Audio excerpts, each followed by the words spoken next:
Here are the players you need to pick up ahead of week 5. 5. Kendre Miller. He's not fantasy startable yet. Even like Alvin Kamara is like barely holding on for like RB2-3 value as the 1A. But if we remove him and they're just going to say we're resetting here and we're going to run the fastest offense in the NFL, then there's a pathway here. 4. Jackson Dart, even though he's not going to be reading defenses like veteran quarterbacks, he is just going to see some coverages and just throw the ball downfield. And if we get lucky and Darius Slayton starts coming down with those, then that's going to help him out. The other big thing is this red zone offense has been dreadful. So what we saw with Jackson Dart is that big quarterback draw for the touchdown where they're just going to have him run around like a madman. 3.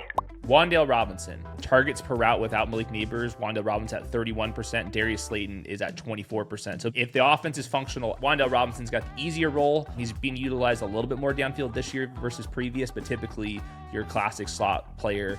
2. Romeo Doubs. Romeo Doubs is like the guy that like in the normal dropback game, they seem to trust the most. So even this is short term as they ramp up Matthew Golden, I do find Romeo Doubs pretty interesting because this team is always projected for a ton of points and he's out there and he's also been fantasy relevant like more times than you think over like the last like 17 healthy games. 1.